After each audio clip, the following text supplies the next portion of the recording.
Welcome everybody to 52 Living Ideas. I am delighted to have Mark Stahlman back.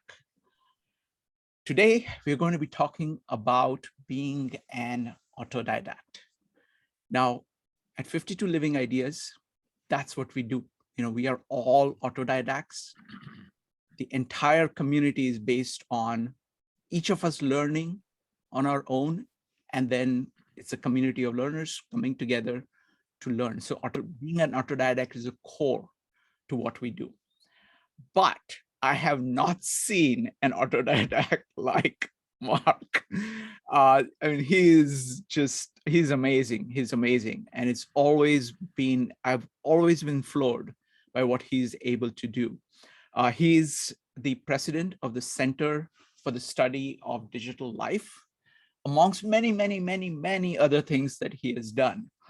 So I'm delighted to have him here. The format for today is that he's going to give a presentation for about 30 minutes. Then I and Bill Frezza, whom he has known for a long time, will ask him a couple of questions, and then it's questions for you. So I strongly recommend that you use this standard issue of pen and paper to keep track of all your ideas and all your questions. In about 2-3 weeks, I'm going to do a follow-up meetup. So where you will get to come and talk about your own approach to being an autodidact. So we will do a full follow-up so we can talk amongst ourselves about our own ideas plus whatever we have learned here. All right. So that's the plan. And it's on to Mark. Mark, go ahead. Shrikant, thank you so much. We actually decided to do this meetup on Wednesday when Shrikant and I were talking about another project we're involved with called the Hyperbook. And that feeds into other projects, including Trivium University and another series of lectures that I'll be doing. So we'll talk more about that at the very end of all of this. But Bill showed up with the School of Athens, which is a fascinating painting by Raphael in the Vatican. And to a certain extent, we could just leave it there. That would really be all you would need to know, is enter into the School of Athens. But I'm going to try to bring some of that forward and put it in a digital context for you. What I'm going to do is discuss 3 aspects of this problem. And I will do that in a somewhat repetitious fashion. So I will just begin by listing them to you. But let me, and then I'll give you more details. Hopefully this will fit in a half an hour. But let me begin by setting the stage in the following way. No one believes today that they will get an education by going to college. No one believes that. As a result of that, and many people have probably had that view for some time now, but it has become so widespread now. The number of students enrolled is in decline across the higher education system. And as a result, we're spinning out thousands, if not tens and hundreds of thousands of people who now need to become autodidacts. Auto, of course, means self. Didact is Greek for teacher. So autodidact means teaching yourself. I would imagine that many of those people have gone off in various directions and are pursuing various projects. Some of them intersect with what we're doing. Ultimately, more and more of them will intersect with them. So let me just lay out these 3 points for you. As Shrikant has introduced me in the past, these will tend not to be very simple subjects. These are going to be subjects that are going to require you to Think, write down some questions, and as always, the Q&A will be the most important part of what we're doing here. So the 3 principles that I'm going to describe today. Number 1, search for the forms. Number 2, dig up the ground. Number 3, take your time. This is not something that can be done quickly. What do I mean by these 3? First off, search for forms. Forms are not the same as patterns. Pattern recognition can be done by a robot. In fact, when Marshall McLuhan added pattern recognition to his repertoire, he got it from IBM. That's not a human capability. It's a robot capability. This is also a form, is not the same as information. Information buries the word form behind the prefix in and the suffix ation, in the process hiding the form. If you'd like to have a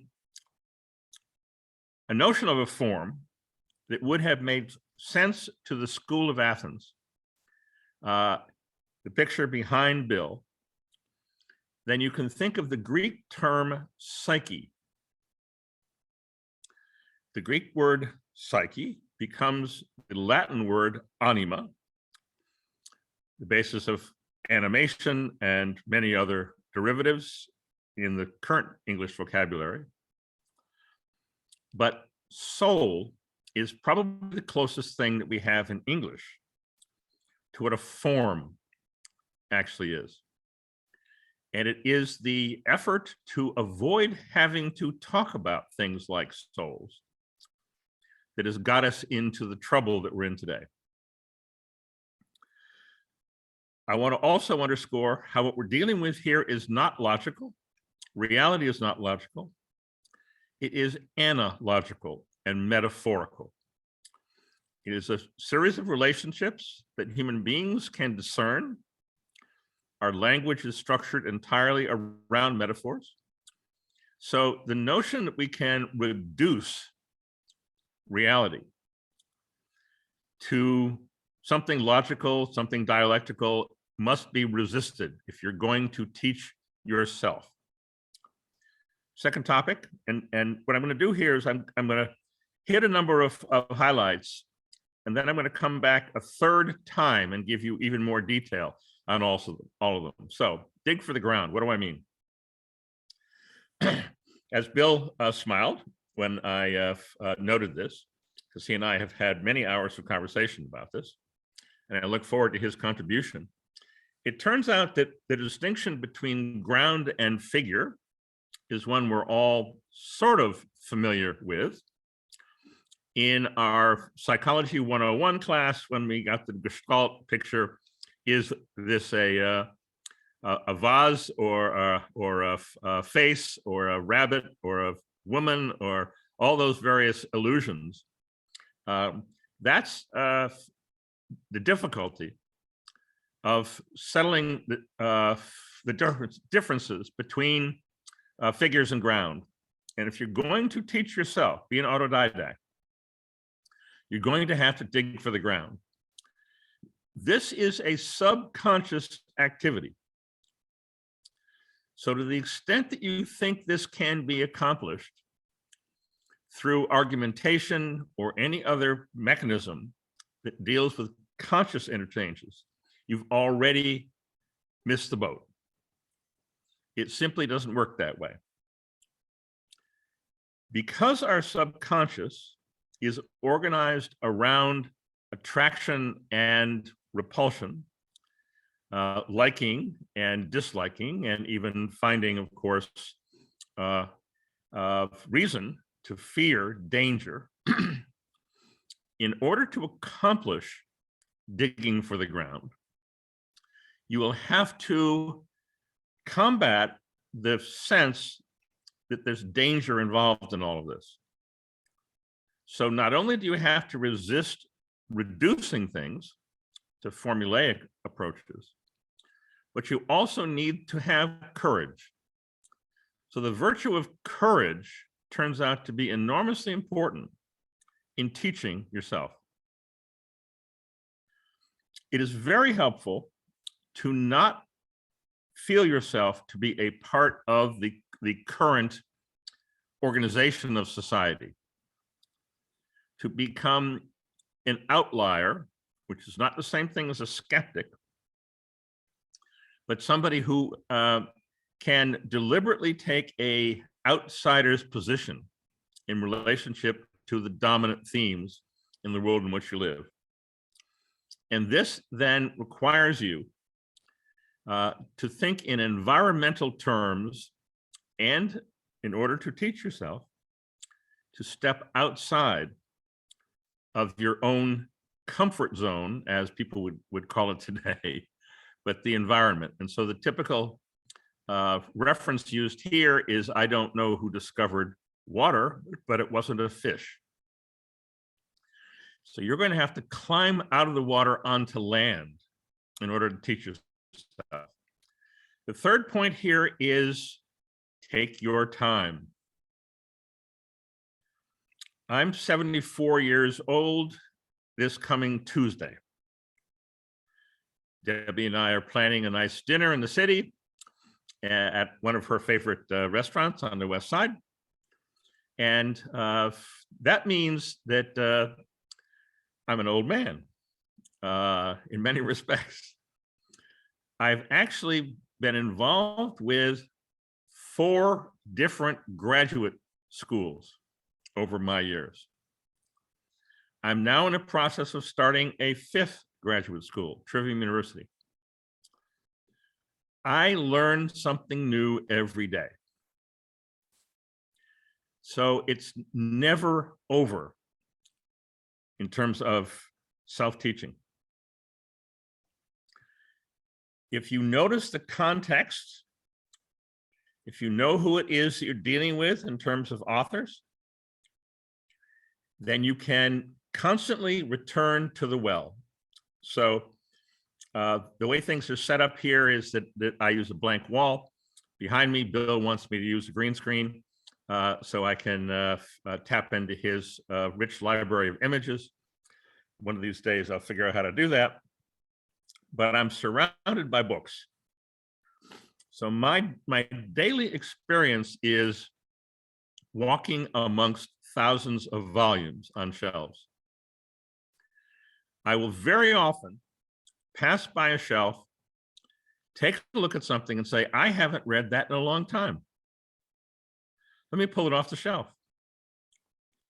Things are organized in a variety of ways, but and the things which I use most commonly are easiest at hand. But it's extremely important, if you're going to teach yourself, that you make this a lifelong occupation. Okay, so those are the 3 primary topics. Let me return to them and go into them a bit more in detail, which may be helpful in formulating your questions. When I say that a form is not the same as a pattern, what am I talking about? It turns out, as Bill knows, and probably many of you do as well, the 2 figures in the central arch of Raphael's painting are Aristotle and Plato. Plato has his hand pointing up, and Aristotle has his hand on his book, the Nicomachean Ethics. So this was meant by Raphael to recognize that these 2 critical figures, Aristotle, of course, was a student of Plato's. We're talking about the 4th and 5th centuries BC in Athens. So this is after Pericles, and more coincident with the Peloponnesian War. So this is after the peak of what many think the Athenian paideia accomplished. And they were amongst those who first established the capability of self-teaching. Plato's Academy and Aristotle's Lyceum, and many of their pupils are scattered throughout the room in this painting. I would say that the primary dispute between Plato and Aristotle was on the topic of forms. So that should indicate to you that we're dealing with something that is both very fundamental and one in which there are multiple approaches that can be taken. For Plato, the forms were heavenly ideals, the good, which he believed were known to everybody at birth. The question then becomes, how do you discover it through your development? But they are innate, universal, and in no way particular. Aristotle took the other approach. Aristotle said, we're not born with these ideal forms. In fact, we spend most of our life trying to discover them, which is what I'm suggesting here. So we have embraced an Aristotelian approach, not a Platonic approach, to the extent that these things can be adequately teased apart. Throughout history, to be sure, they were often mixed together. So it becomes quite difficult as you're walking through the history of philosophy to clearly distinguish between the two of them. We have attempted, particularly around the topic of forms, and more specifically around the topic of formal causality. So one of the things that's different between a form and a pattern is that forms actually become causes. Now, as soon as you make that distinction, you're off in a very different direction than most people would be. Furthermore, we have not only lost our understanding of formal cause, which, by the way, was the life's work of Marshall McLuhan, who we have talked about in previous sessions. Not only have we lost formal cause and the forms associated with them, but we have buried them in a very visible place, making it extremely difficult to get to them. Information, as you may know, has no clear definition. There are hundreds of different definitions of information, as you would imagine would be appropriate for something which in fact has no real meaning. There is an information theory. There are mathematical symbols that relate to these things. That is the problem of reduction, which we want to try to avoid. And so therefore, this task of retrieving an understanding of forms, which is where I believe self-education winds up. I won't say begins. What's going to happen with 20-somethings, smart 20-somethings in particular, is that they're going to spend decades wrestling with these sorts of questions. We will find out to what extent this can be accelerated. It has never been tried in our times. It may be possible, in fact, to short course all of this, which is a part of the experiment that we're going to do with Trivium University. But avoiding the effort to somehow take everything and turn it into a mathematical formula, avoiding the theoretical efforts, including information theory, which, as it turns out, my godfather, Norbert Wiener, was in the middle of at MIT, is a principle that I would highly recommend to anybody who is teaching themselves. This is going to be a psychological struggle. The world around you is going to constantly try to pull you back into nonsense. There's no way to avoid this.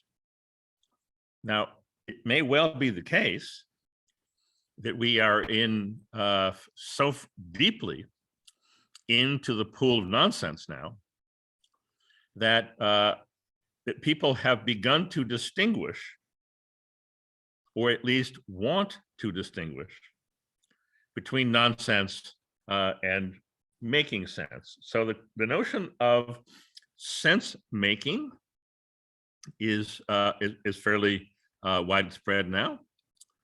The notion that we are in a crisis of meaning is fairly widespread now. So what has happened, given centuries in the West, and I want to draw a distinction here, that particularly in the East, and there may be some questions here from people who know more about that than I do, but this is one of the most important distinctions between East and West. The East has retained its sense of analogy over logic, its sense of history over the day-to-day, its sense of form over reduced particulars. And this, I think, winds up being a significant advantage. So one of the things you're going to see playing out here is, in geopolitical terms, a contest between the East and the West in which the East has a significant advantage. The West is playing catch up. Now, let me dig down a bit more on the topic of the ground and the dangers associated with the ground.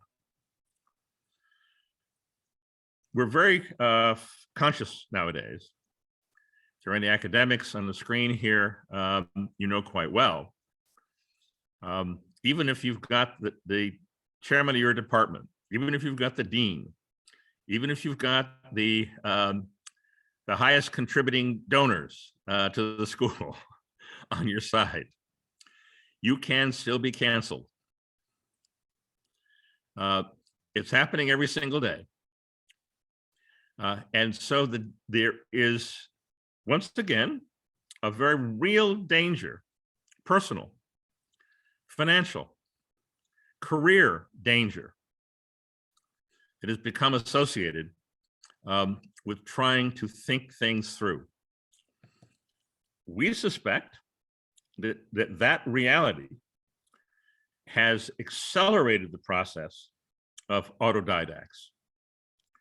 So ultimately the reason why Shrikant wanted me to do this, other than curiosity about my own particulars, which we can get into in the Q&A if you want, we're now at a crossroads in which fake news, nonsense, obviously highly biased materials dominate the mass media from multiple directions, and people are simply giving up. Facebook has just reported a down quarter. 25% of its value was shaved off within minutes. Facebook truly is not what it used to be. And the effort on the part of Facebook to reposition themselves as the metaverse, the effort on the part of them as those of us who've been in the early stage or even later developing stage of businesses, as Bill and I have been, for instance, the moment comes when it finally dawns on you that the S curve, which we all know, has done this. The S-curve has peaked.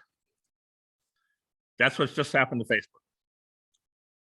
And they will struggle and probably not be successful in launching other efforts. They're now doubling down and trying to compete with TikTok, and they've hoisted the flag and renamed the company Meta. I have absolutely no doubt in my knowledge of the stock market that when you rename the company, investors notice, and they have their finger near the trigger to get rid of this thing because they bought into an idea which is clearly not the idea anymore. The ground of our experience has changed. This ground is something that we sense in a subconscious fashion.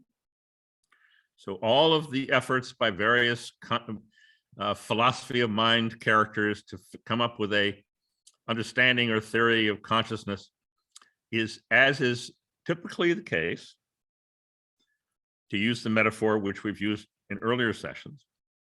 These are examples of the policeman asking the obviously drunk man why he's on his knees underneath the street light. The answer he gives, of course, knowing the keys are not there, he simply says, I really have no choice. This is where the light is. This is where I've got to look. Well, if you're going to be an autodidact, do not look where the street light is. Street light is not where you lost your keys.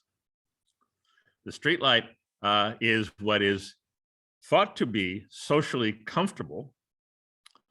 So the title of Neil Postman's book, Amusing Ourselves to Death, is another metaphor we often use for people who take that sort of approach. That is not going to lead to understanding forms. It's not going to lead to the ground. It is something that we're going to have to be more and more aware of. Doesn't mean that we stop doing it. Bill, again, seeing his smiling face here is a fine example.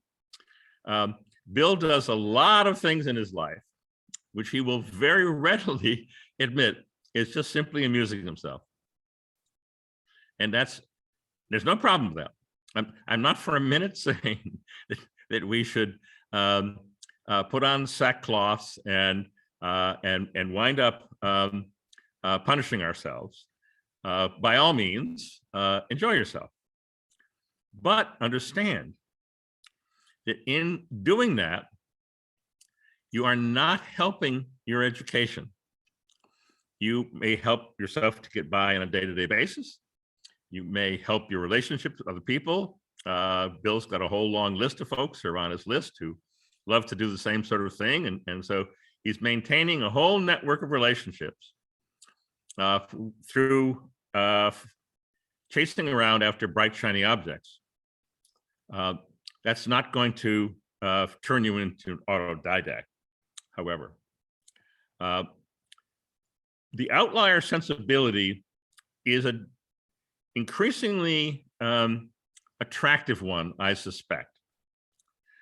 We've gone through an enormous amount of people trying to drop out in one sense or another. McLuhan's last major book with his co-author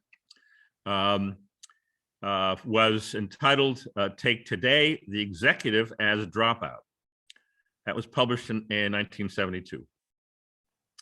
Yes, he was ahead of his times, but we are all faced with that decision. The massive number of people who have dropped out of the workforce overall, or who have left what would have appeared to be comfortable, albeit rat racy sort of jobs, is in the millions.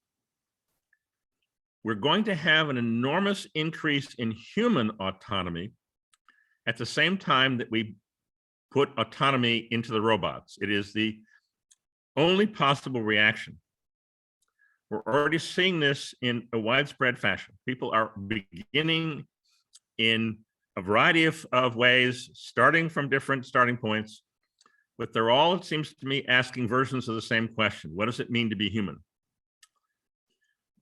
That is a very significant motivation for the sort of self-education that we're all now facing. Lastly, on the topic of time, it's probably useful to actually consider the phrase sleep on it. So I don't know to what degree people here, we will find out perhaps in Q&A. So I'm prompting here to people to share their own experiences. But somehow or other, I have trained myself to go to bed with a problem and wake up with a solution, or at least an idea or two in that regard.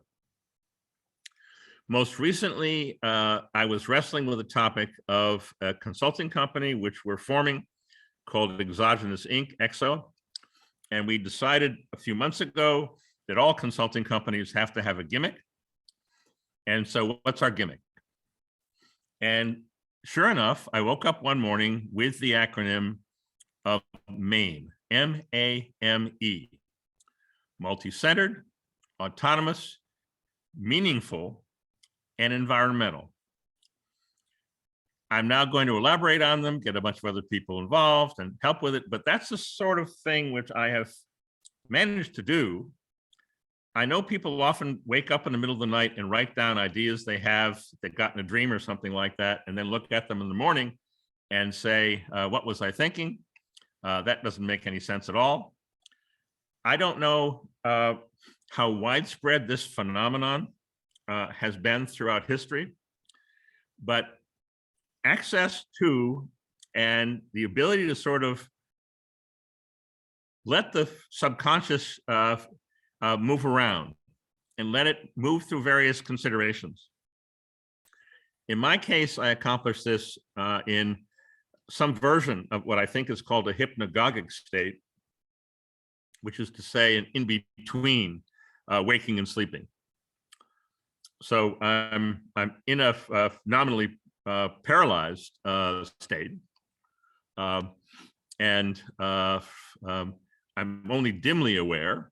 I'm not fully conscious by any means, but then I'm able to retain this.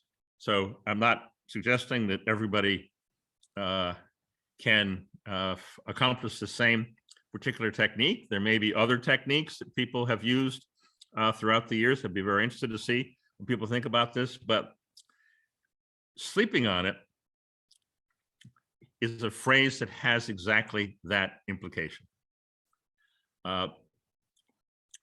Coming back again and again to the same materials is really quite important.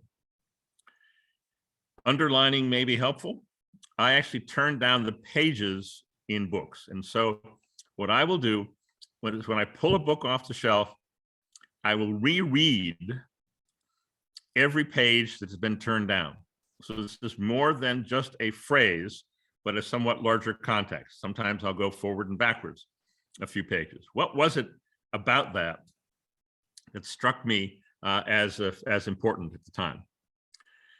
Again, these are various techniques that can be used, maybe even taught. We're in the experimental phase of this.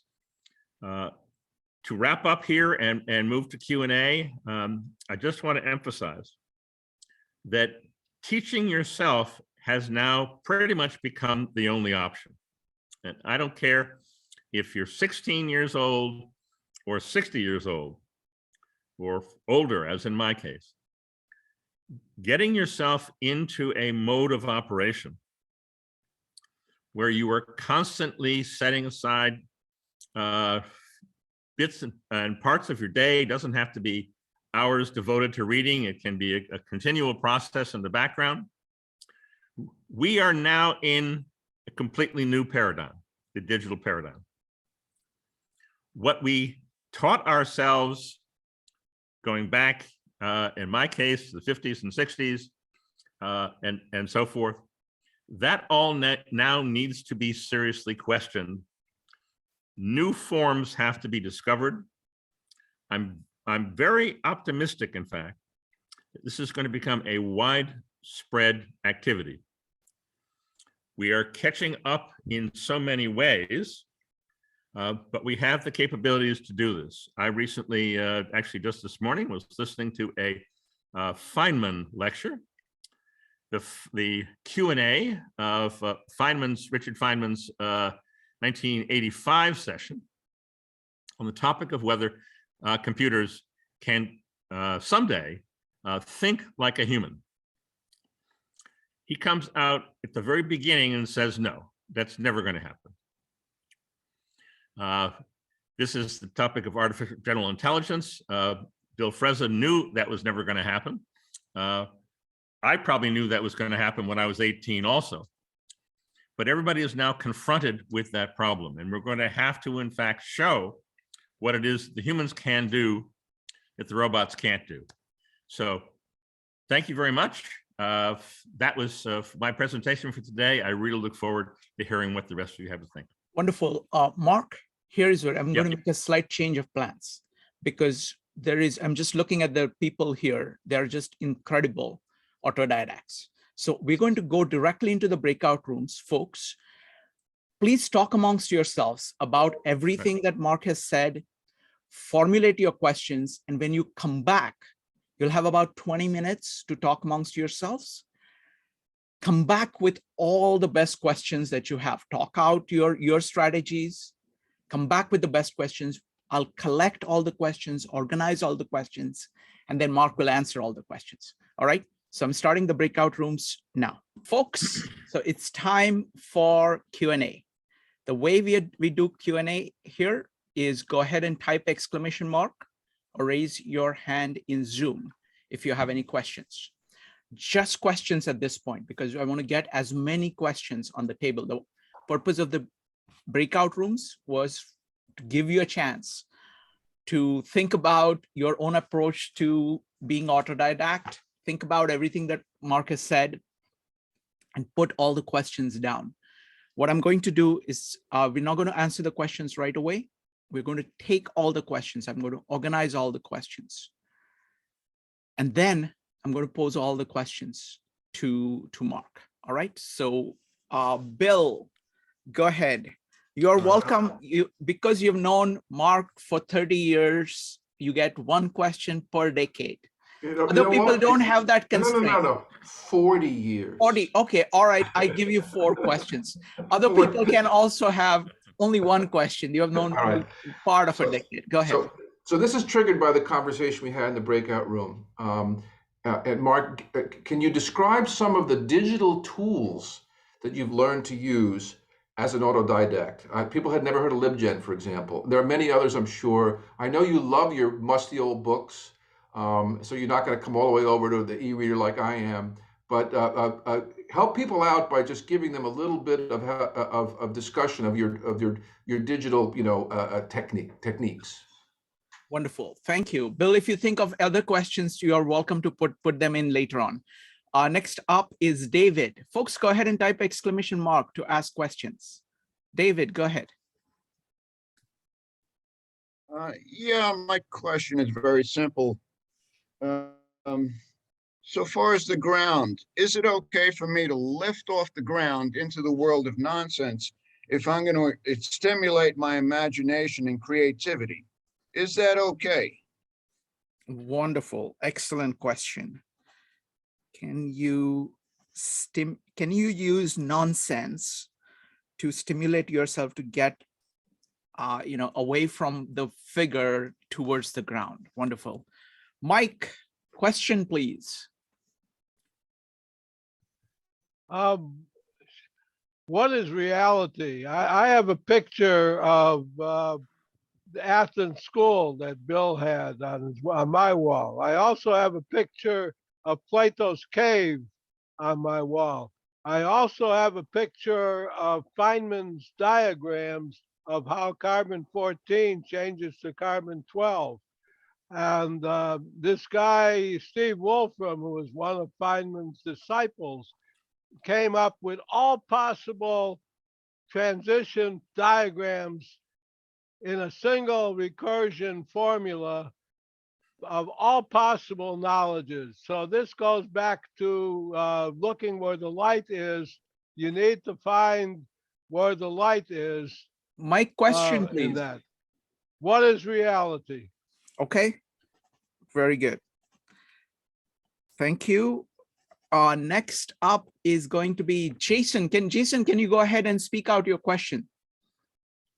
Sure. I typed it in there just for ease of referencing it, but I found it interesting that Mr. Stahlman mentioned the idea of writing down your ideas when you go into this hypnagogic stage of sleep, and that might be a little tough for most people to attempt. And I recently came across an article where I forget some famous scientist from history, maybe Tesla or Einstein or Edison.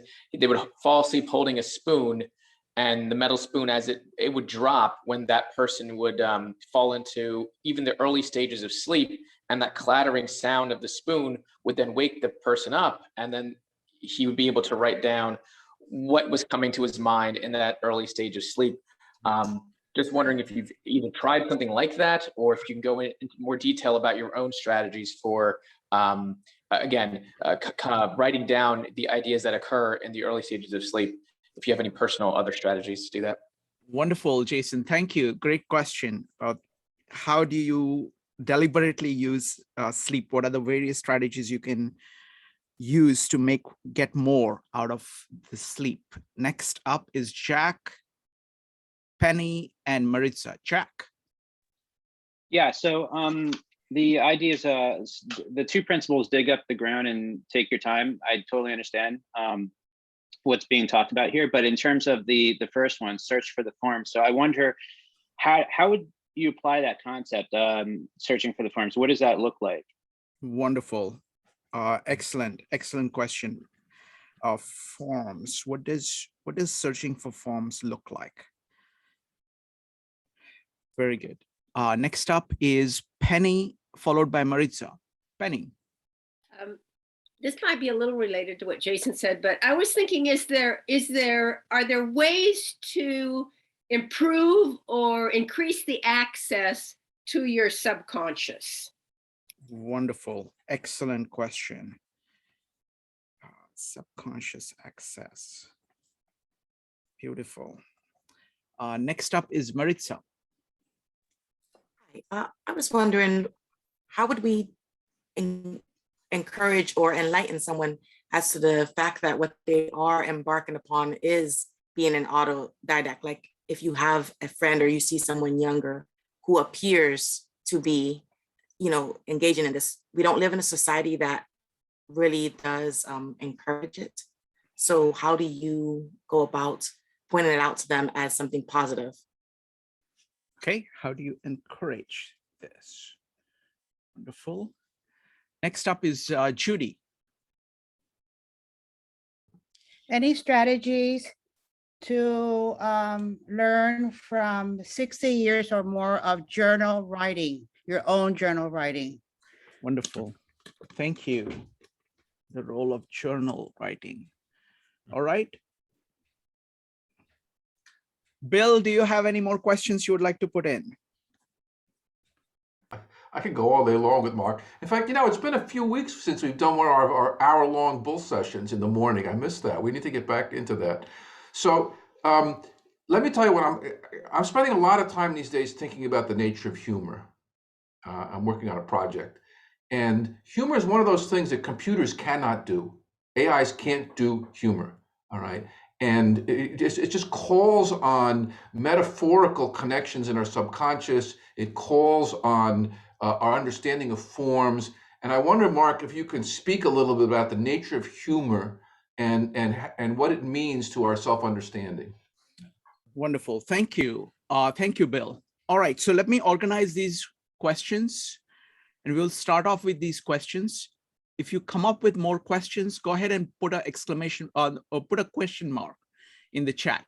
So I keep adding more questions. Okay, so I'm going to try to organize them. So one is the question about the subconscious, whether sleep strategies or in general, how do you deal with your subconscious? That will also include the nonsense in there of saying, how do you trigger? The second one is about the digital tools, which will come towards the end. The next one is about the forms. What does forms mean? Now, that's a fundamental question. So we have to take that fairly early. Then how do you encourage people? And then humor will go towards the end. So let's start with forms.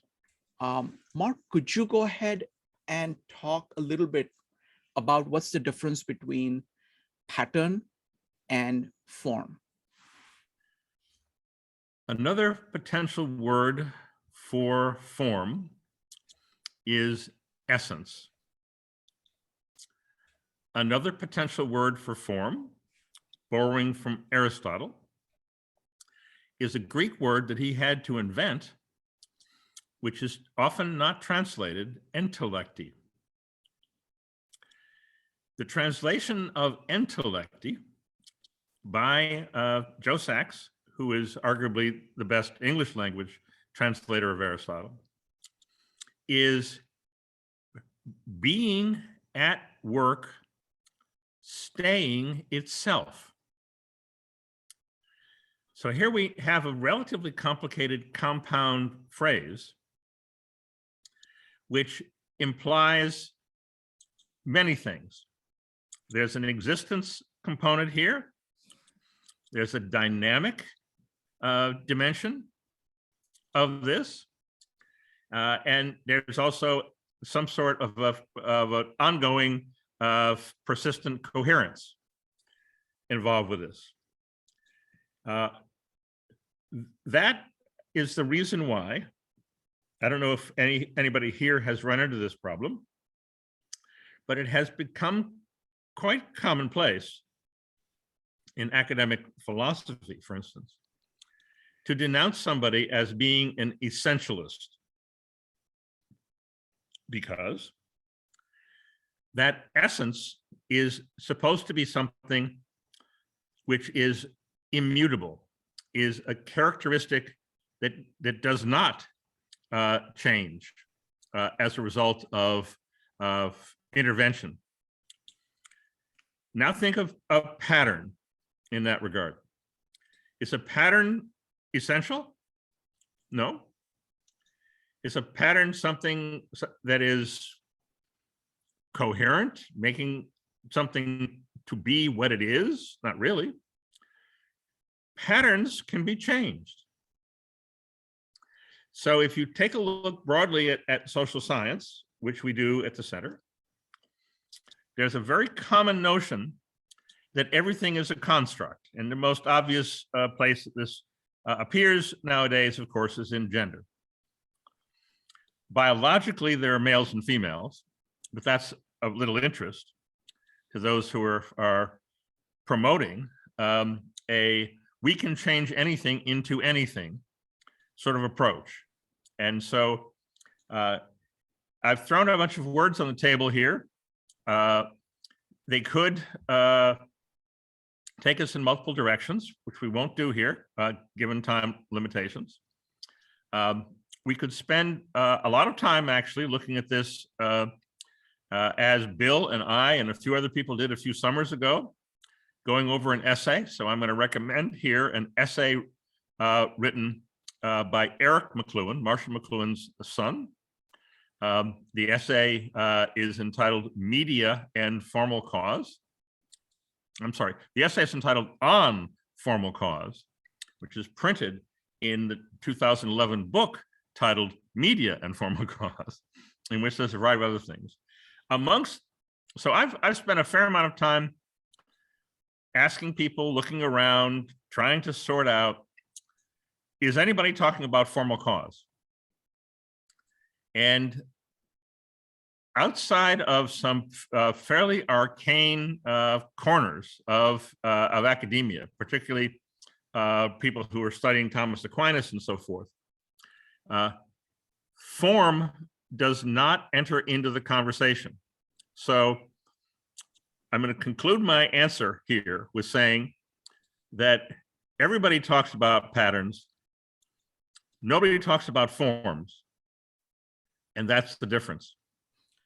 Wonderful. Folks, the recommendation I have is Mark did a whole lecture on lost cause, the formal cause, which is there on our YouTube channel. So if you go to 52 Living Ideas YouTube channel and search for formal cause, you'll find an entire lecture on this topic. It's a very large topic and very fundamental. It is very difficult to grasp because in modern concept, anytime you talk form, you automatically think just of pattern and you don't get this idea of form. So that's huge. Next set of questions are about the ground, about how do you dig up the ground? More specifically about how do you use your subconscious properly in the process, whether in general, whether using sleep, whether using some kind of nonsense to shake you out of your figure patterns. Go ahead. I was a little surprised. I'm glad that David brought this up, but I was a little surprised that the question of creativity didn't feature more in our conversations. And there were some questions about learning to play guitar or learning to play drums and so forth. But let me see if I can cut the Gordian knot here. The medium is the message. That phrase by Marshall McLuhan, which was then transmuted into the medium is the massage for the book that sold the most copies and was not actually written by Marshall McLuhan.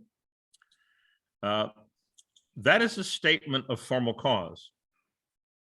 And it is quite widely rejected for just that reason. It turns out that our subconscious is composed of a series of faculties. Those faculties were discussed, argued about in the context of general agreement, although there were some who wanted to collapse the whole notion of faculties and eliminate distinctions. But the distinctions amongst our various subconscious faculties have been around for a very long time.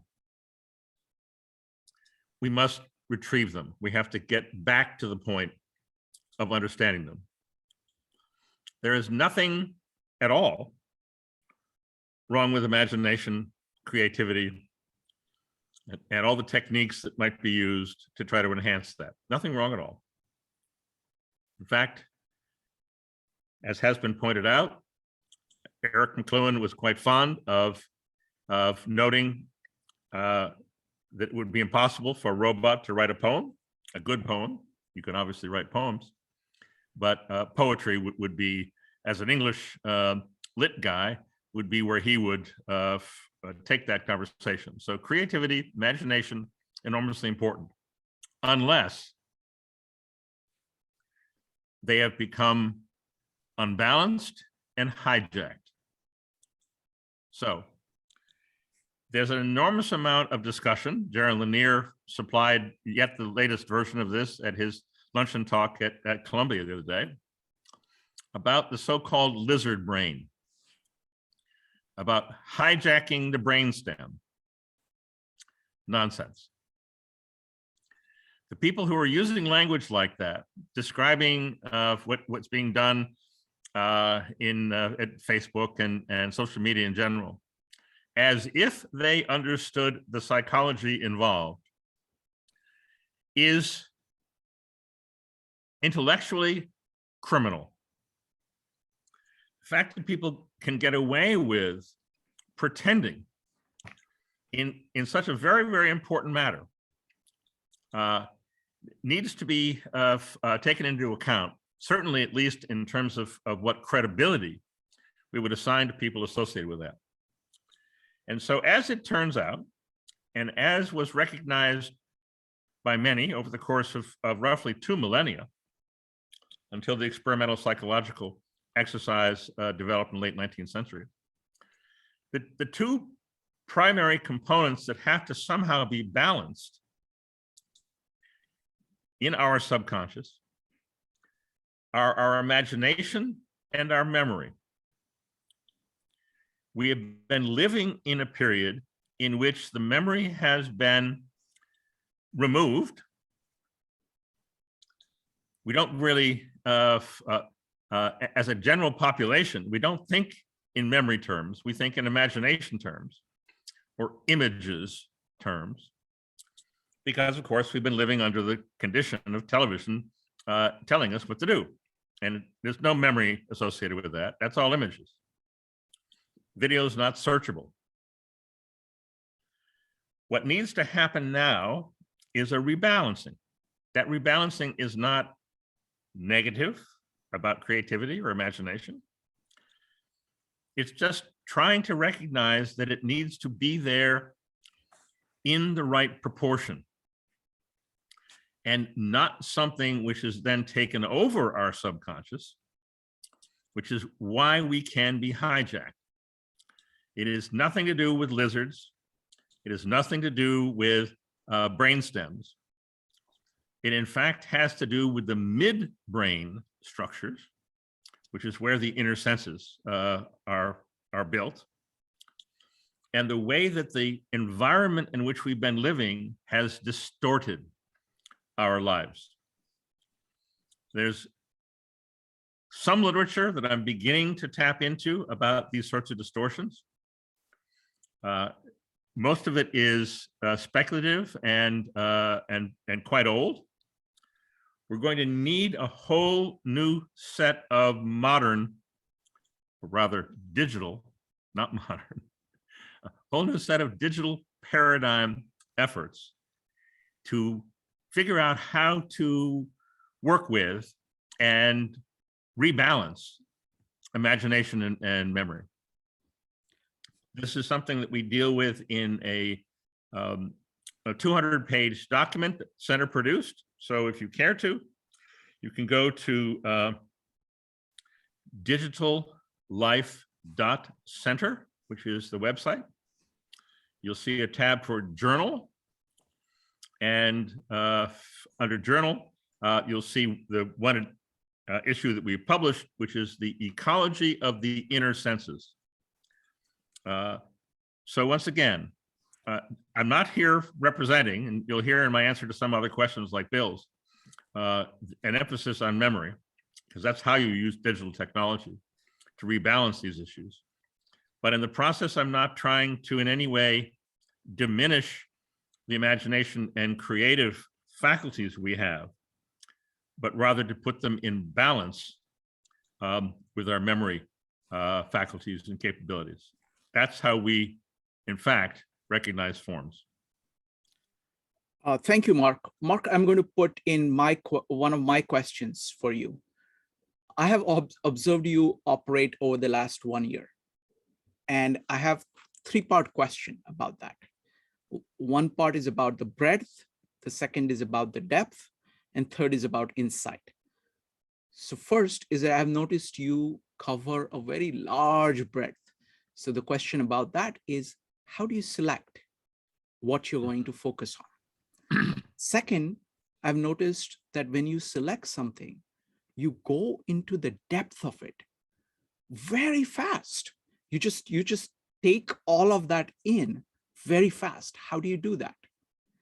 Third, as a result of that, you come up with something which is actually completely different, something completely different from what is there in that piece itself, but it connects and it's extremely useful. So those three-part questions: how do you select the breadth? How do you dive that deep quickly? And third is, how do you produce the kinds of really novel, innovative insights as a result? I will answer the three-part question with three quick answers and then elaborate a little bit. First of all, you've got to have a framework. you have to have a set of relationships that is the underpinning. And this is not a set of biased beliefs. This is not a set of political or religious feelings necessarily. It's a how is everything connected to everything else sort of framework. Secondly, I developed the capability fairly early of reading 3 or 4 books on the same subject at the same time.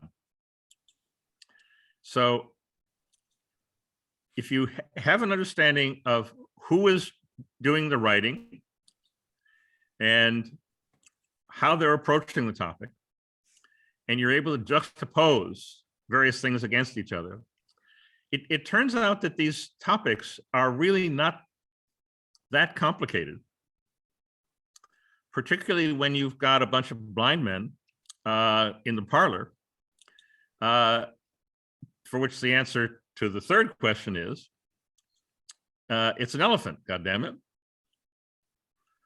So figuring out that it's an elephant requires a number of steps along the way. Other people have to be involved and engaged, and I couldn't go in depth on any subject without really trying to mine what others have had to say. But the net of all of this, Shrikant, is there's an elephant in the living room. Mm-hmm. And if you're not afraid that you're going to get stampeded, that you're going to wind up with elephant crap in the swimming pool, then you just have to go ahead boldly, as the introductory remarks on Star Trek would remind us. Wonderful. Thank you. Thank you. Bill, at the end of Q&A, I'm going to give you one more chance to ask questions about Mark's approach. You have had 40 years. I've had only 1 year to observe what he has done. You've had 40 years to observe. So any question you want to ask about his mode of operating, I'm going to get to you at the end. Next question is going to be about digital tools. What digital tools do you use or can one use in order to? Right. I think at the top of that list is probably going to be LibGen. If you're not familiar with it, this is a outlaw site that has millions of scans, and it's really quite surprising what they have available. So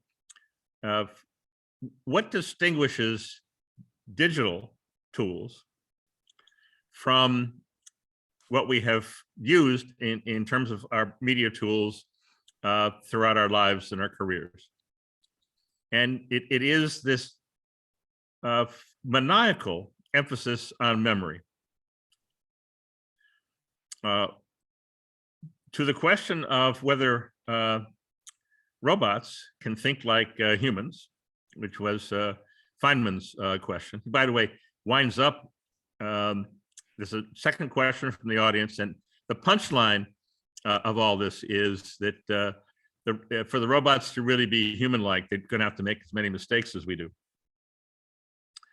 Very Feynman-esque sort of a way to conclude that. A colleague of ours decided he was going to have a salon following a pattern that I had carried out earlier. Bill was a participant in some of that, which is what takes us back 40 years. And the very first salon was going to be, what is a computer?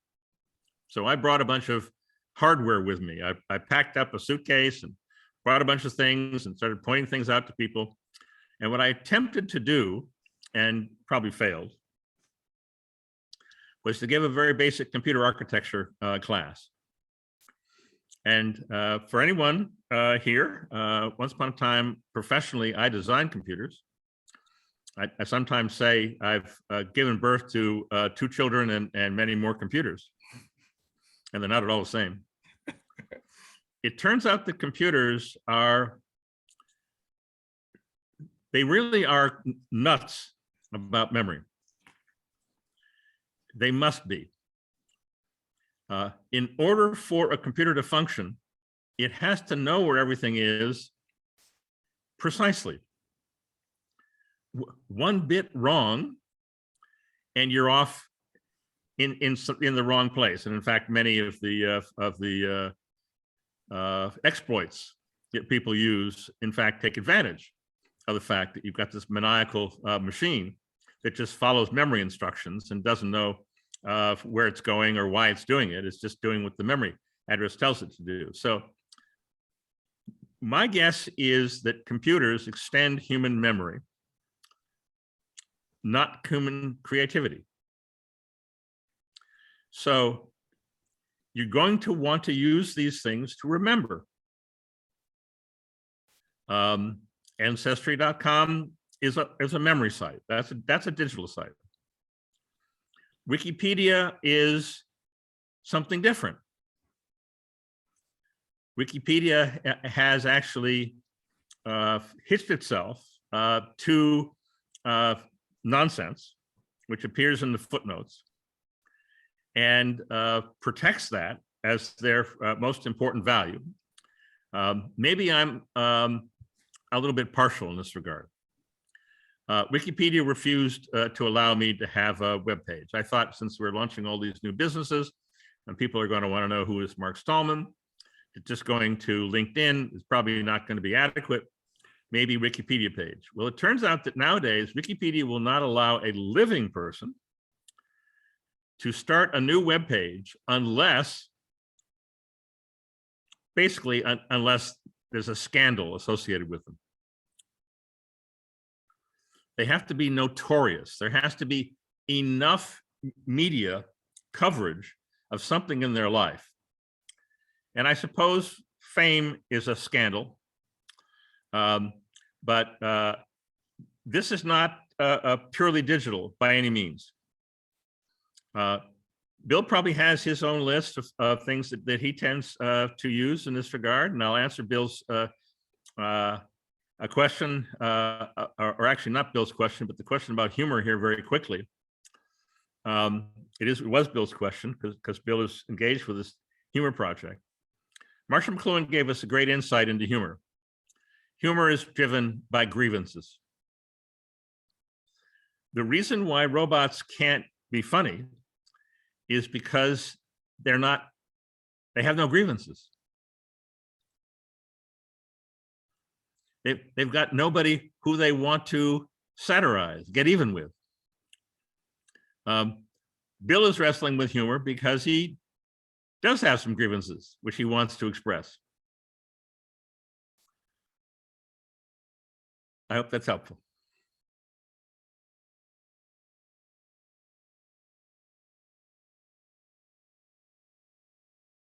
Shrikant's muted. Sorry about that. Yeah. All right.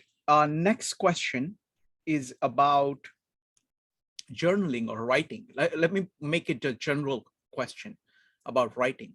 What do you think is the role of writing, diagramming, or whatever, use of your hand in learning? I have absolutely no doubt that handwriting is directly wired into these critical subconscious faculties. This is likely the reason why penmanship was once upon a time a topic, although the obvious bureaucratic needs of being able to write things down legibly and so forth, no doubt intervened on this. The typewriter is a fascinating device. I've known people who have spent large sums of money collecting very obscure typewriters. If you haven't seen the movie California Typewriter, I recommend it to you. As it turns out, the typewriter turned women into printing presses. That had a whole socioeconomic dimension to it. Obviously, it was one of the first, or in some sense, the first industrial application for women to be able to leave the home. Obviously, women have done a lot of work forever on a wide variety of topics, but typewriting, particularly high-speed typewriting, was a skill that was taught effectively at the time when the printing press was in decline, and it turned women into machines, the mechanical bride, as McLuhan would have discussed it here. But scribal handwriting. These are my notes for today. Could I have put this on a keyboard and printed it out? Yes. Would today's presentation have been different had I done that? Yes. I very much wanted to handwrite them down. Now, journaling, diarying, memoirs, I tend not to do that personally. Many of the others here probably do it. And it has, I think, very important potential effects. But writing for audiences and engaging audiences has always been an important part of what I wound up doing. My professional career was on Wall Street. I was endlessly, effectively every day, I was writing notes about the companies that I was following. So I'm quite familiar with the demands of constantly being in that sort of a dialogue. But I wanted to emphasize here, maybe this is akin to what Shrikant was asking with his question, then you come up with an answer that people may not have seen coming. We are now retrieving the scribal era. We're no longer retrieving the mythological. We're now retrieving the scribal. And the sensibility associated with that, I think, has a great deal to do with handwriting. So we'll see. When we start Trivium U, do we wind up having a penmanship elective subject? Remains to be seen. Wonderful.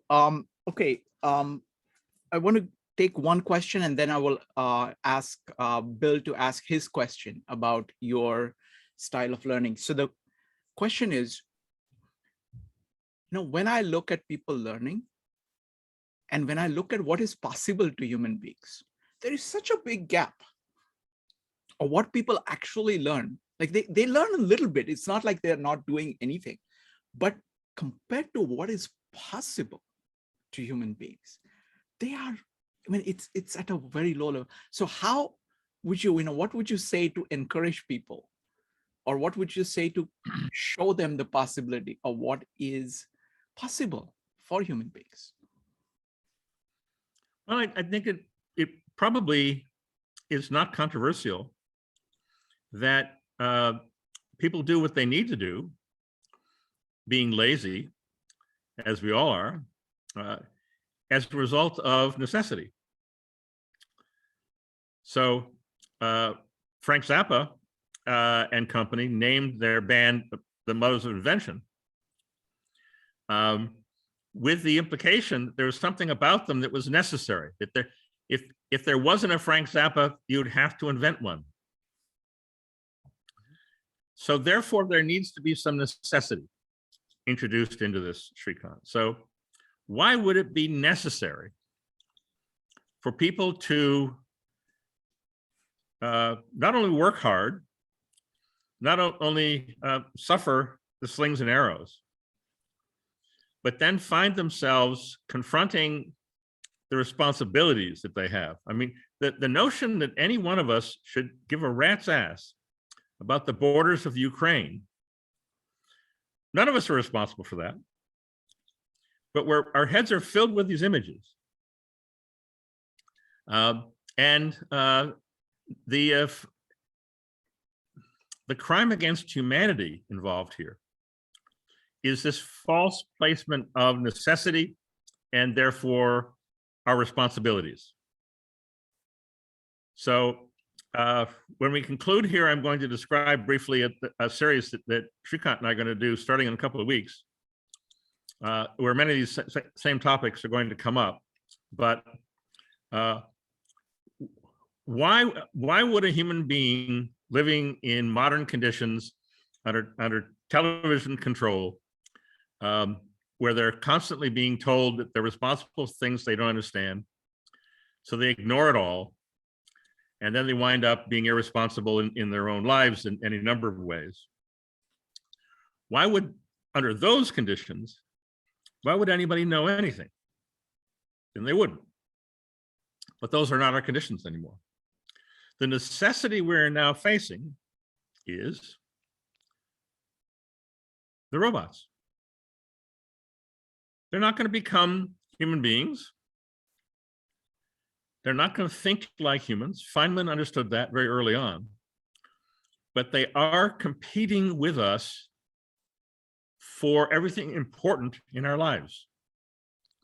From birthing babies to training children, all the way through to the job that I once upon a time had, that doesn't exist anymore, trying to analyze the fundamentals of companies and their respective stocks in my career. It doesn't exist anymore. Robots are doing it already. So the necessity for us to think these things through has come upon us. We have been tossed into this. My godfather, Norbert Wiener, in his 1950 book, then radically edited and republished in 54, The Human Use of Human Beings, had much of this figured out going that far back.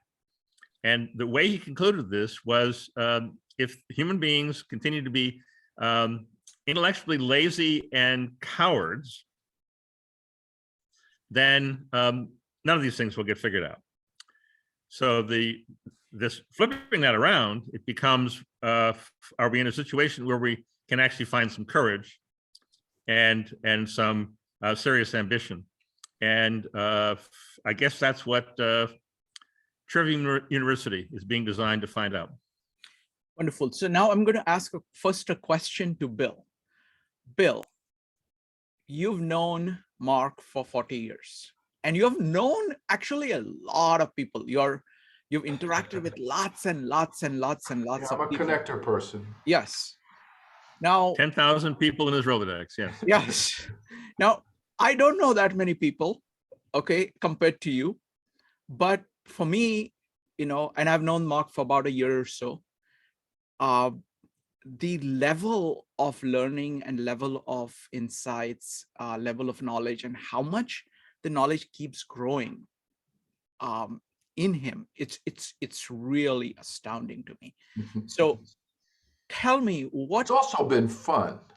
Yes, but no, I'm not talking about your reaction to it. I'm talking about your take on what do you think is going on with Mark? What do you think is unique about him as an autodidact? Mark has, and I'm going to use a computer analogy. And I know Mark hates these computer analogies, but I don't know a better way to say this.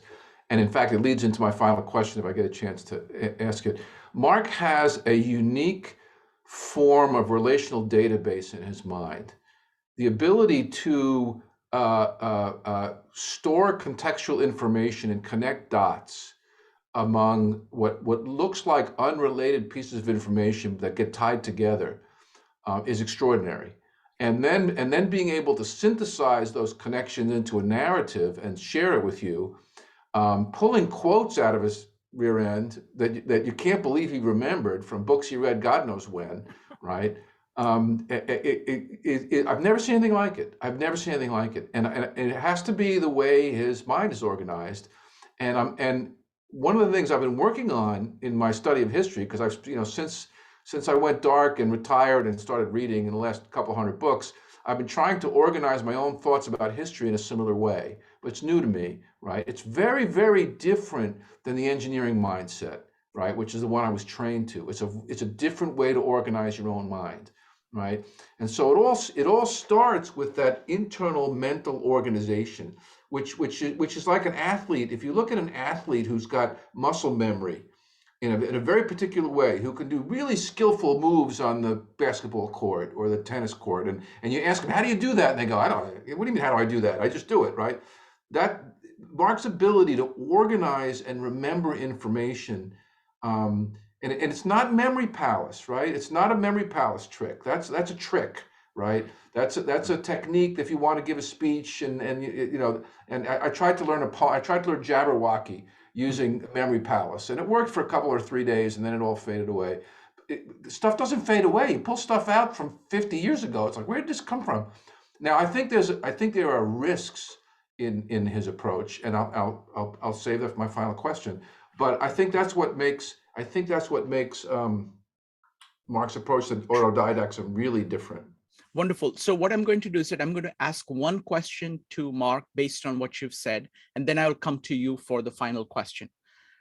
Mark, the key, you know, what Bill is putting a finger on, he's saying, really the key thing is the way in which your mind is organized. So how is your mind organized? My mind was organized like everybody else's mind on the screen here was organized when we were quite young. It turns out that there is a crucial phase in all of our lives, which is described by Piaget as the concrete operational stage. And it roughly corresponds to, let's say, 8 to 12 years old. This is the period that we used to call grammar school. And grammar is the right term here. Grammar is not diagramming sentences. Grammar is organizing your mind, organizing the world and your mind. And so I think my mind was organized, and as we used to say, the cake is baked and is sitting on the counter cooling by the time puberty hits, which then disrupts all of this. 12, 13, 14, whatever that is, or earlier maybe. So the answer is I had a very fortunate upbringing, basically. I'm not taking credit for this. I'm not saying this is something that I have struggled mightily about. This is not something that has held me back in my life. It is something that does appear to be recognizable enough that I could get a job. But the net of it is we really have to figure out how to take care of much younger children than any plan which we currently have. I hope this doesn't offend anybody here, but I believe it's clause 26 of the United Nations Universal Declaration of Human Rights, the education clause. It's a very curious one because it heads off in one direction, and then obviously the debates caused it to head off a different direction. But it turns out that it has been known for quite a long time now. And I'd say anybody who has been concerned in their lives about formation of human beings in society knows you've got to get them young. And I do not know how this is going to shape up for us. We could all try to recall, and I might even suggest that it would be helpful for us to think of where were we, and who surrounded us, and what were the key impacts in that time frame. And as I will discuss when we get into the next series here very briefly, there are some pretty obvious components that I think need to be added back in for kids to be able to orient themselves in a world that will be seriously filled with danger and turmoil for quite a while to come, next decade plus. Thank you. So what we'll do is we'll take one last question by Bill, and then you can tell us about the series that is coming up. Bill, what's your question? I will, and then I'm going to run as soon as I ask it, because I'm being called to table here. I'm going to ask Mark a question I've asked before and never been satisfied with the answer. So we'll give him a chance now for an audience. Given your unique form of speed reading, I've seen the way you digest books and the organization of your memory, of your mind. How do you protect yourself from confirmation bias? And I'm going to sign off. Well, yeah, I'm not sure that can be accomplished. But the straightforward answer to your question is, if the confirmation bias is at the ground level, then that's a fundamentally different situation than a confirmation bias at the figure level. So since we're dealing with the subconscious here, and we're dealing with images and memories and percepts and particular reason and on and on, the real danger in that situation, I think, is if the ground has never been touched. And so this gets to Mike's question of what is reality. It turns out that the ground is reality. Reality is not a Feynman diagram. It's none of the rest of these sorts of things, painting on the wall. None of those things are reality. Reality is that ground. And if you can be distant enough from the ill effects, to be sure, I've benefited by being smart and generally capable of being in the same room with other people and so forth. But if you allow yourself to become totally convinced at the figure level that such and such has to be the case. So I'm going to briefly insert Ayn Rand into this conversation, in part because probably Bill's first intellectual challenge to me was we need to read Atlas Shrugged together. Now, that was aborted fairly quickly because I wanted to talk about the ground of what she was talking about. And Bill and I have had many conversations and come to some general agreement, but it turns out that Ayn Rand, the ground of Ayn Rand is something that she avoided.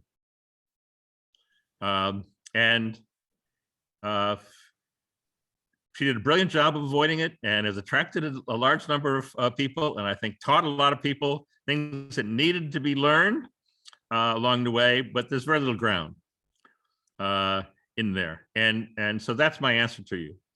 I'm not afraid of bias confirmation. It's improved. Yeah. Your answer is improving to this question. I'll keep asking it, and it's improving. Wonderful. Thank you. I got to run. I'm so sorry. I got to run. Thank you all. Bye, Bill. All right, Mark, can you tell people about the course coming up?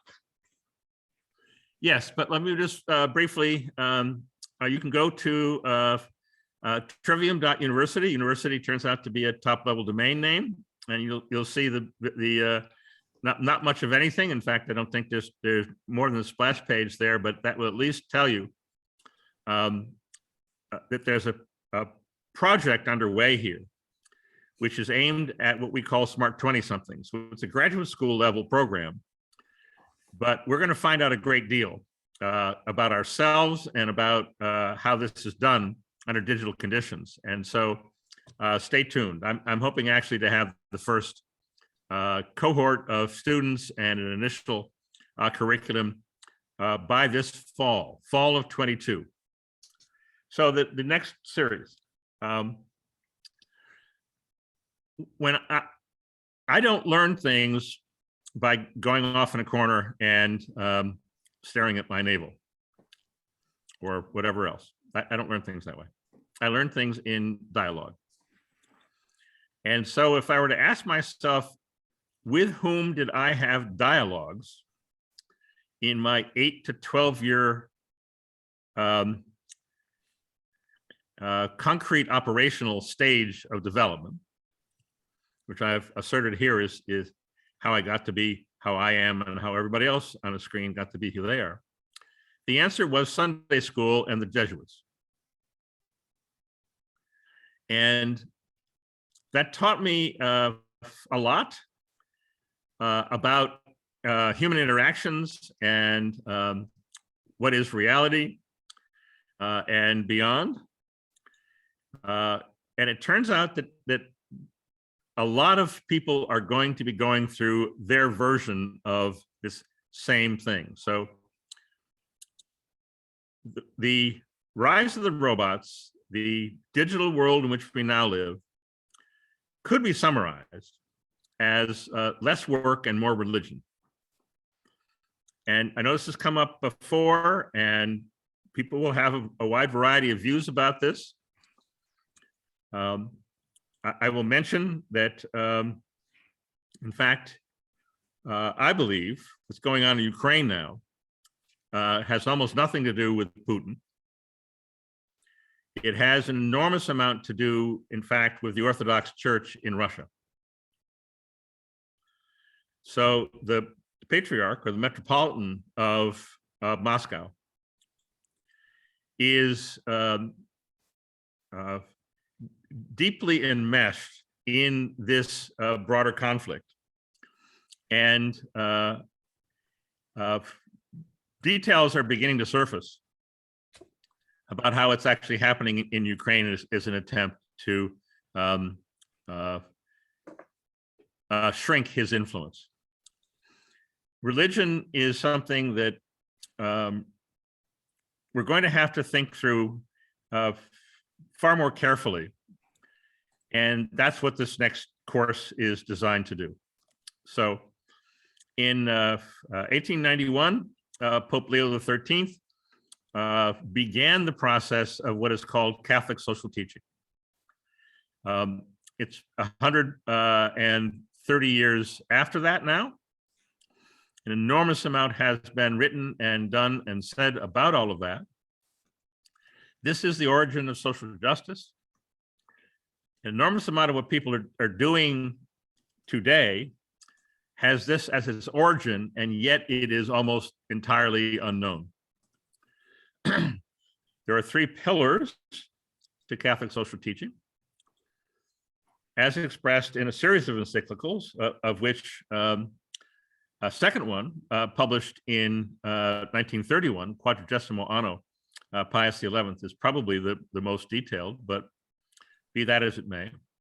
We're going to do 8 weeks. We're going to take the 3 pillars, which are human dignity, subsidiarity, and solidarity, each of which will get 2 weeks. We're going to devote 2 weeks in the beginning to the context, where this came from, what it means today. And in particular, we're going to title this Digital Catholic Social Teaching.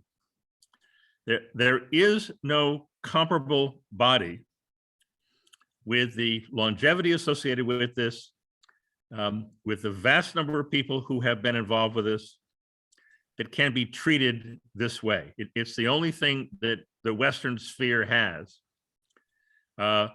And so there's a wide variety of very important personal, social, cultural questions that will be raised in this. Absolutely no reason for anybody who attends this to be or even like Catholics.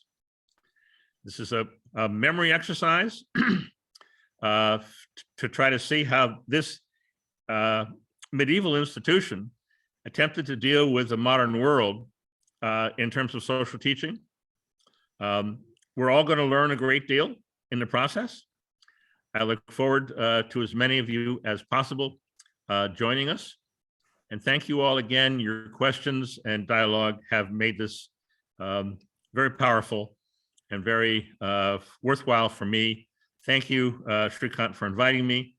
Thank you for all of your interest. And I've learned a great deal also. Thank you. Wonderful. Thank you. Thank you very much. I know, Mark, you'll probably need to go, but I want to ask people, you're welcome to leave, but I want to ask people what they got from the meetup. If you could say in 1 minute or less, go ahead and type exclamation mark if you would like to share. Okay, Mark, you don't need to stay, but only if you want to. Okay, I can bug out so people can not worry about me listening. No. You're welcome to stay. I don't want to impose on your time. That's all I'm saying. Oh no, I'm fine. Okay, all right. Then please stay then. Thank you. My stomach is interested in lunch, but okay. Okay, don't worry. That's why I've made it. I've put a 1 minute time limit for anybody. Folks, what did you get from the meetup? What did you learn? Go ahead and type exclamation mark to share in less than 1 minute. Anybody? We'll start with Jack. Jack, go ahead. Yeah, so I had never heard of Marshall McLuhan before, so that's definitely someone I'm going to be looking in terms of picking up some books regarding the material that was covered here. And then in terms of the practical, the idea of kind of immersion of with the question about breadth, depth, and insight, immersing yourself with 3 to 4 books on the same topic. And some of the other tidbits, LibGen, had never heard of that, so I'm going to be looking into that. But yeah, in terms of the immersion, just the idea that there is an elephant in the room, and it's just a matter of kind of making the connections and piecing it all together, perhaps from multiple sources. The idea of organizing the mind, so maybe there's different approaches to that. So I'll be looking at how to go about optimizing perhaps my mind, speed reading.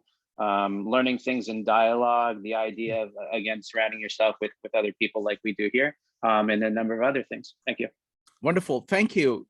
Thank you, Jack. What we'll be doing is that we'll be doing a meetup on the first Wednesday of March in order to do a follow-up on this idea. Next up is going to be Mike, followed by Brian. Mike, what did you get? Yeah, thank you, Mark. I took away so much, but what really sticks out is when Bill was talking about you, and he mentioned something about your ability to connect the dots. And then what I really liked is when you said how you learn through dialogue, which I think a lot of us here, if we think back, because you're bringing back real memory as opposed to us getting information from digital imagery. But if you're having a dialogue with someone, it's human, you're feeling emotion, and it just, for me, in my life, it's always provided glue for how I remember and to communicate. So when you actually said that, it just, I took a step back, and that was my main takeaway from this meetup, that you just kind of reinforced something that I believed in my entire adult life. So thank you for that comment. Thank you, Mike. Next up is Brian, followed by Laura. Brian. Okay, yeah. Thanks again, Mark. It's been a very, very useful session for me. I've come away with a couple of pages of notes to follow up.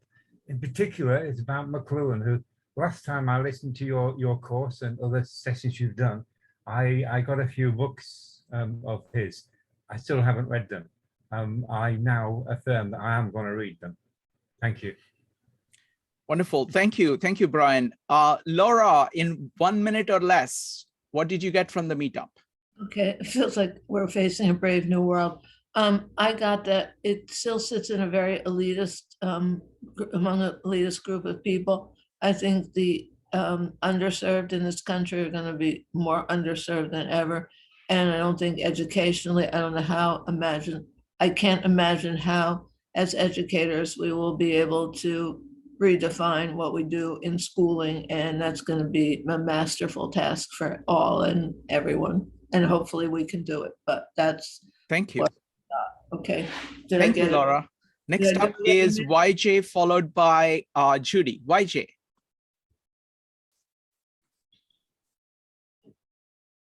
YJ, you need to unmute. Can you hear me now? Okay, thank you. Can you hear me? Yes. Okay, really kind of feel close to this talk because I feel like I myself is also similar to Mark mentioned, and then I'm trying to find my way how to connecting the dots because I'm also kind of in between the Asian culture, Chinese, traditional and modern, and also the Western culture because I also teach physics before, and so I'm also dealing with a lot of computer science stuff. So I feel a lot close in the kind of certain framework that Mark's mentioned. So I hope I can have a chance to talk with Mark more in depth to get more inspiration in between the rock. Thank you. Thank you, YJ. Next up is Judy, followed by Jeff. Judy, what did you get? Thank you, Mark. It was absolutely fantastic. I learned to learn, and basically what I learned to learn, besides everything that you said, was about reality. What you said about reality hit really close and to everybody's life, I think. And also about teaching children from 8 to 12 and having more care about the dialogues that they have. I think that is so important. And so thank you for bringing that up. Thank you.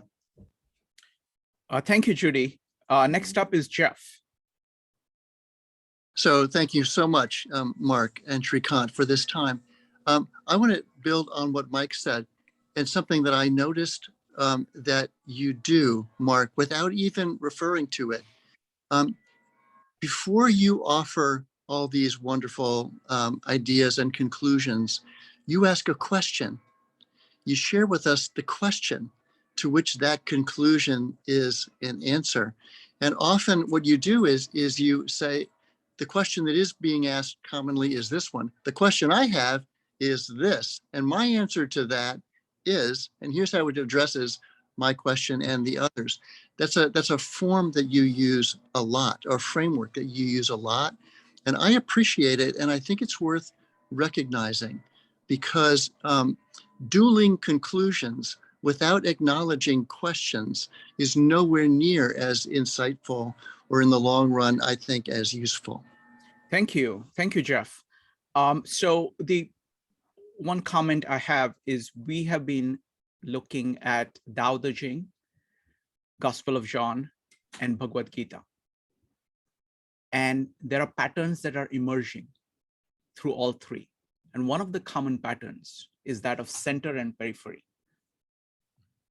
The core of your being, whether you want to call it the spirit, love of God, Atma, the Tao, and the periphery, which is the 10,000 things, externals, physical material things. And I think modern world is focused on the material things. And the ground is really this core principle that is running through it. And all these three works are focused like a laser beam on that. Do not forget that. And that is missing from the modern dialogue. So that's what I see as a pattern from that. And I think so that was just my observation about what the ground is, what is missing. Mark, any concluding remarks? Shrikant, you've done a masterful job once again. Meeting you, Bill's the one who introduced us a year ago, and our collaboration has been very exciting. I'm just extremely pleased that you invited me on Wednesday to do this on Saturday, and that we've got dates now for the next set of sessions. And I'm very much looking forward to 2022 and our work together. Wonderful. Thank you. Thank you very much, Mark. See you soon. Bye. Bye, everybody.